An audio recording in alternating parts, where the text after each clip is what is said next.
nu àddu ci leneen muy ay magistrats yu daal di prêter serment devant la cour d'appel naka tey ji lundi 21 juillet 2025 mu mel ni rek prestation boobu dina nekk lu am solo dina marquer aussi une étape décisive dans leur carrière au sein de la justice sénégalaise mais aussi est-ce que loolu jàppoo ni nekk na benn solution par rapport ak lenteur bi ñuy sentir ci justice bi. waaw je pense que tey la am. tey ci altine bi mu nekk information bu am solo. boo xamante ni jamono ji Sénégalais yi dinañ ci xaw a am tuuti. yaakaar ci yéexaay bu ñu jàpp ne peut-être li tax des fois muy am. pas forcément day bokk ci ñàkk magistrat yu doy. alors sama jumulee ñu ngi toll ci 35 magistrats yoo xamante ni. tey jot nañoo waat pour sóobu ci magistrature maanaam bu ñu waatee rek tey la ñuy doon ñoo xamante ni. mën nga leen wooye magistrat. ñoo xamante ni mën nañoo àtte nañoo bokk ci kuréel yi nga xamante ni mooy kuréelu àttekaay ci réew mi puisque ñoom dafa am lu leen tënk. ñu tuddee ko le statut des magistrats loolu nekk une loi organique boo xamante ni c'est la loi numéro 17-10 du 17 janvier 2017. boobu dafa am lu mu waxee ne la ñuy waatee maanaam soo balaa ngay dugg sol tooju magistrat dafa am lu ngay njëkk a def. te loolu soo demee ci article 9 de la loi portant sur le statut des magistrats moom moo wax loolu. daf ne avant ses premières fonctions les magistrats prêtent serment devant la cour d'appel. donc prêter serment bi mu wax la kàddu ji nga xamante ni moom ngay wax te mu am solo. kàddu jooju si la li tax mu am solo mooy da ngay waat. xam nga waat moom li tax mu doy waar mooy da ngay waat ne li ma sama liggéey bi duma ci boole lenn lu dul droit ak loi. magistrat bi loolu moo ko tënk loi ak droit. ki nga xamante ni moom mooy magistrat boobu di waat. dañ ko ne je jure dañ ko ne répéter lii nga wax. dañ ko wax article 9 daf ne avant d'être installé dans ses premières fonctions. Le magistrat prête serment en audience solennelle devant la cour d'appel à laquelle il est affecté en ces termes. En ces termes mooy li ngay wax je jure de bien et loyalement remplir mes fonctions de magistrat. De les exercer en toute impartialité dans le respect de la Constitution et des lois de la République. De garder scrupuleusement le secret des délibérations et des votes. De ne prendre aucune position publique, de ne donner aucune consultation à titre privé sur les questions relevant de la compétence des juridictions et d'observer en tout la réserve, l'honneur et la dignité que ces fonctions imposent. mu jeex xam nga kon lii képp ko ci tënku. doo dégg benn yoon laa. magistrat def na dara da nga koy tudd ci lu ñaaw. waat bi lii nag léegi suñ la ko waat loowee. soo defee le contraire de lii wàcc nga yoon. bu wàcc yoon luy ATM. yóbbu ko igage. mais gis nañ ko fii de walla. si laay nag la lii kay booy dama ne lii ko dégg français tubaab olof li ma moo leer maa ngi waat. dinaa sàmmoo loyalement mooy tey su ma la si moi je suis loyal en amitié. mu àdduna du yàgg ba ma war la. du àdduna du yàgg ba li nga ma wax. ma génne ko ci biti. àdduna du yàgg ba yaakaar bi nga am ci man ci xaritoo nu mu dëggowee. mu tas la mooy loyauté. léegi nga ne maa ngi waat ne dinaa doon magistrat. ci fonction yi ci loo xamante ni dinaa ko exercer ci maandute. ci respect constitution bi. ci respect loi wu réew mi. mais aussi dinaa garder scrupuleusement. dara du xew ci àdduna ba ma révéler benn yoon secret. secret yoo xamante ni mooy am ci bu ñuy àtte. secret mooy am bu ñuy voter bu ñuy voté maanaam li ñuy décision bu ñu jël. du ma mës a jël position ci public. maanaam dara du xew ma taxaw naan di sama position Sonko ak Diomaye xuloo na magistrat bi ne amul droit génn ñu ne maanaam exemple loolu laa la bëgg a wax. donc du ma wax fi may féetee. dina donner aucune consultation à titre privé maanaam.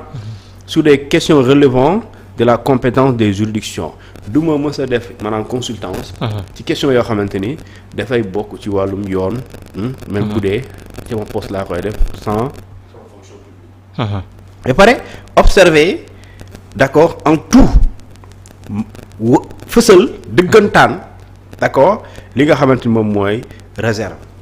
tey am magistrat bi mën na ñëw di kaasal ay magistrat waaye dafay am réserve. yaa ngi dégg dafay am réserve ak honneur xaw ma nu ñu koy waxee honneur mooy loo xam ne ku la ci fekk rek naw la. ak dignité. voilà dignité nga xamante ne àdduna du yàgg. bu ñu gis la ne yaa ngi encaissé xaalis par exemple. nit jox la rek nga def dara nga exercer dans la dignité. nga ne que ces fonctions imposent. léegi nag léegi ku ci wàcc ku ci def lu contraire benn ci lii. wàcc nga yoon. léegi lii 35 magistrats yi nga xam ni dañoo prêter serment devant la cour d'appel. tey lan la mën apporter comme jeexital ci li nga xam ne nag mooy justice bi par rapport ak attentes yi fi ñuy xaar justice bi. léegi parce que instant booy xool ñu si bëri ñu ngi joxoñ baaraam justice bi rawatina ki nga xam ne nag moo di seen njiit maanaam le ministre de la justice Ousmane Diagne. waaw xam nga ñun Sénégal des fois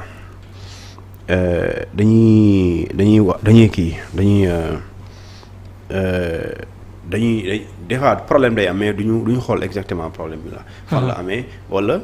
même ñi war a wax problème fu mu amee sax rarement la ñuy communiquer. mais en réalité Sénégal warul ñàkk xam pourquoi qu'est-ce qui lan mooy expliquer la lenteur. dans le traitement des dossiers judiciaires Sénégal dafa war a xam loolu parce que c'est un droit. nous avons un droit à l'information et les autorités ont une obligation d'informer. oui absolument d'accord. et dafa am maintenant loolu dafa lay dimbale sa yow autorité bi pour ñu xam. léegi nag ñëpp xam nañ ne te loolu même état xam boobu moo koy toog di wax. il y a une insuffisance de personnel. d'accord ci ñi nga xamante ñoo war a def liggéey bi war. léegi nag su fekkente ni 35 sax. d'accord tuuti na par rapport ak ampleur wala importance dossier yi. wala juridiction yi bëri na même bu dee 35 tuuti na waaye dina am lu mu réglé waale. par exemple tey bu dee ñii da nga leen jël da ngay xool dossier fu mu bëree nga yóbbu leen fa nga affecté leen fa. affecté leen fa pour ñu xaw a répondre aux attentes même si les attentes tey même bu ñu amoon 100 magistrats. gëm naa ne moo gën fuuf. waaye gëm naa lu doy. dama ne Sénégal amul exactement su ma jumlee 600 magistrats. alors su dee amuloo 600 magistrats. ñu nekk askan boo xam ne ñu ngi toll ci 18 millions de Sénégalais. mais ñaata sénégalais ñoo am problème ci kanamu yoon. d'accord te yoon par exemple que magistrat yi li muy liggéey du parce que yaa ma tooñ naa la ñu àttal la nga dem sa yoon. léegi am na yeneen liggéey yu ñuy def ñoom. qui n'ont rien à voir sa liggéey amul benn rapport ak li nga xamante ni moom mooy àtte tëj et cetera. te ñooñu ñoom rek ñoo ko mën a def mais dafay am seen ñàkk doy maanaam bëriwaay bi. taxul ñuy wax léegi nag 35 moo gën dara. moo gën ñàkk ko am. léegi nag soo ko amee da ngay yokkaat parce que gisoon naa un jour dans le discours du président de la République muy wax lu mel noonu que ne li am ci magistrature bi ci manque personnel dañ ko war a régler léegi nag boo koy régler da nga koy régler à partir donc d'une de ce qu'on appelle donc concours. concours boo xam ne da nga koy organiser pour permettre l'intégration de nouveaux magistrats. ñoo xam ne da leen di former comme ça ñu mën a dem servir. léegi nag avec 35 bon c'est moins que rien. maintenant jamono jii ñuy def. réew bu nekk suñu wet wala suñu nawle la. Gabon ñoom ñu ngi ci recrutement wu 200 magistrats. 200 recrutement 200 magistrats concours bi dina am ci mois d'août bi ñu jóge foofu. ci même concours bi dinañ defaale concours recrutement greffier. ñu toll ci 100 te pourtant Gabon Sénégal mën na ko ñaari yoon. yaa ngi dégg te avant muy recruter amoon na ay magistrats. donc kooku xam nga ne justice. liggéey réew am na ci lu bëri pour mu dox il faut justice bi du dox. yaa ngi dégg. parce que dañ naan y a pas de paix sans justice. yaa ngi dégg si les gens se permettent de troubler l'ordre public. mais il faut des magistrats qui rétablissent l'ordre. yaa ngi dégg si nit ñi dañuy weerante ci xaalis sàcc naa la sàcc ma ba ñu bëgg am fit. il faut que magistrat yi nekk fii di dire le droit di instaurer l'ordre public. léegi nag bu fekkante ne ñun on est une population de 18 millions sénégalais. alors war nañ xool fexe ba alors ñu am nombre boo xamante ni bu méngoo ak ñun suñu démographie. parce que foofu ma wax la Gabon je pense ñu defuñu sax 10 millions. ñun on est 18 millions de sénégalais bu may mujjee xool xaw ma 5 millions la woon xaw ma. donc booy xool donc bu dee 5 millions on fait 3 fois le Gabon. Et pourtant Gabon mu ngi ci recrutement de 200 avocats plus ceux-là qui sont déjà là. Et il faut ñu xam aussi chaque année disons. mën nañ enregistrer le départ de magistrats parce que dañuy dem retraite. chaque année gëm naa ne chaque fonction chaque corps. heure boo xëyee wala année bu jot. di nga gis ñu bees ñu yegg ci âge de retraite. ñooñu il faut les remplacer. et les remplacer aussi si aujourd'hui am na ci ñu war a dem retraite.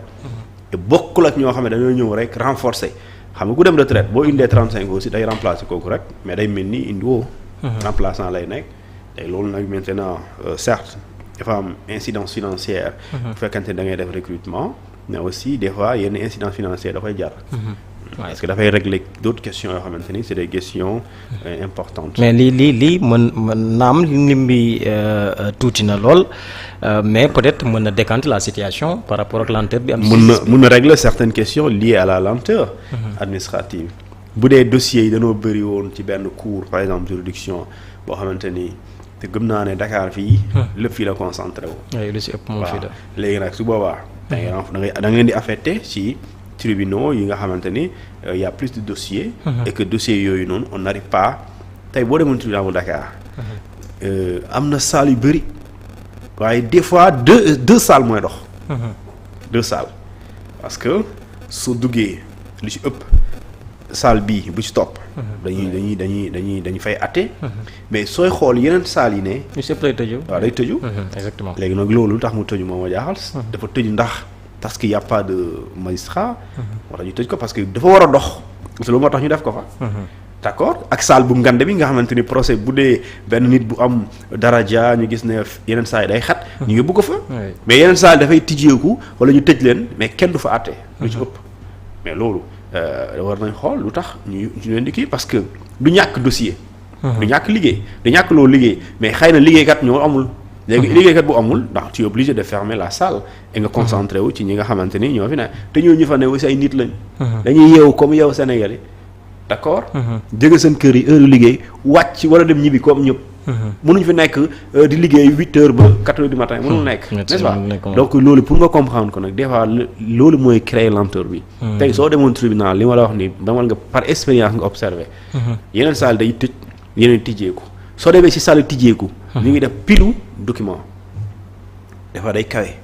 léegi ñooñu xam nga ne ñooñu bañu liggéey. mais ñoom tey mënuñ def lu ñu mënul. ça loo mën a wax nit ñi gaaw leen boo waree àtte nit ki bu taxawee da nga koy déglu. nga koy poser question ba nga pare nga soo ko àtte su dee da nga koy daan nga daan ko nga jëlaat beneen dossier. léegi da ngaa mën a def loo xamante ni mënoo ko def ci journée bi. tu peux pas.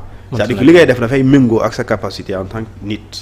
léegi nag bu ñu bëggee jógee ci loolu alors il faut que les salles aussi soient fonctionnelles pour que ñu mën ci àtte comme ça dossiers yi ñu vidé ko. gars yi mere woon nañu le ministre de la justice. waaw mais ministre de la justice aussi xam nga ndeysaan. nit ki di nga ko merete yaa ngi koy tooñ quoi. parce que ministre de la justice lan la mun def. le président donne des instructions. oui lui mu def de sorte que. instructions yooyu ñu matérialiser ko. si c'est des propos. ñu fexe ba traduire ko en acte concret. bi ko président waxee nañuy taxawal nañuy fexe ba régler waale. li nga xamante mooy ñàkk doy bi mais jamono jooju qu'est-ce que tu peux faire. si ce n'est organiser un concours boobu ala kulli àll. mais xanaa boo defee concours xanaa di nga former nit ki. yow da ngay ñëw rek si laa jàll na concours bi ala léegi na takk rob bi ñëwal waat looy waat jàngoo looy waat. dañ lay former centre de formation judiciaire. da nga fay def su mënul la ñetti at. nga fa war a def nga am licence. nga am niveau boobu comme ni ñoom Sonko am ak ñoom Diomaye. da ngeen former ñetti at. léegi nag jàll concours ak forme la ñetti at au moins il faut ñetti at. soo paree nga soo ko def prêter serment waaye diggante boobu noonu te balaa ngay dem di yokk magistrat il faut nga am concours. kon Sénégalais yi kon loolu bëgg mu gaaw bu loolu bëgg nombre yi bëri. nombre du bëri tant que déggoo concours bu am jàppal na nombre bi du yokk loolu mooy dëgg. parce que pour xam nga ñu ngi yokk lan enseignant ñaata 5000 xaw ma 500 enseignants privés supérieurs. c'est parce que est-ce que da nga ne waaw jàngale bu kaw bi de ñàkk nañu jàngalekat kon lu ñuy def nañ ko war a yokk. mais mënuñ ko yokk tant que organiser wuñu concours. léegi nag concours bi lan la ministre bi wax nee na premier ministre bi ak ministre yi xaw ma yan yu ci yi mu concerné. dinañu taxawal bind préciser nan la concours bi di amee. te concours état moo koy def. léegi magistrats yi aussi d'accord avant de recruter les magistrats. il faut d'abord un concours pour que mu am ay candidats yooyu mu am admissibilité après admis d'office. après ñu jël leen ñu former leen pour ñu am aussi les compétences nécessaires. d'accord pour nga mën a bu ñu demee ci tribunaux yi ñu xam lu ñuy àtte. mais da ngay ñëw benn waay bu jógee fac droit. am na master jàll na concours bi ñëw toog ñu solal ko robe mu toog lu muy jàng lan lay àtte. alors duñ ko jàngal luy code bi ak. balaa ngay ñëw di waat. balaa ngay waat kay da ngay xam lu ngay waat. wala bu àttee de def njombe. léegi nag loolu lay di faut du temps. léegi nag ñi nga xam ne ñoo yor dossier aussi ñoom bu dee bëriwuñ. te dossier yu bëri li ñu mën a def rek la ñuy def. c'est-à-dire que seen objectif journalier. quotidien loolu rek la ñuy def mënuñu def dépasser ko. dañuy fournir énergie des fois sonn. ñëpp la nee naa la c'est des pères de famille et des mères de famille. dañuy liggéey comme yow sonn dem añi noppalu ñu heure wàcc jot ñu signé ko ak état wu Sénégal ne. damay liggéey heure bii wàcc heure bii des fois ñu romb heure boobu sax. ñu war a ñibbi ñuy liggéey 7 jours sur des fois sur 7 wala ñu liggéey plus de 40 heures par semaine. des fois moom loolu waaw léegi nag ñooñu léegi nag vraiment su dee xamoo effort yu ñu def nan nga ne dafa yéex waaye d'accord mën na yéex léegi nag aussi dans le traitement des dossiers il faut une priorisation. xam nga Kocc. kan lañ ko jàpp. temps yi du moo nekk ci coow li. anamu tey la waxoon lay dem ci procureur. léegi lu tax yeneen dossier aussi mënuñ def loolu. li mooy priorité. yeneen dossier lan lu tax mënuñ ko def. parce que dossier am na ñoo xamante ni dañ leen tuumaal. ay corps yu bind que ne yéen ni ay nit yi dañ liggéeyal Sénégal danoo jox te da ngeen sàcc alalu réew mi. rapport yi doo ko lijjanti ñu xam lan la. loolu tamit war nañ ko xam. instant moom Kocc moom. mes chers magistrats. alors daanaka sax si foofu nañ des ba tey ak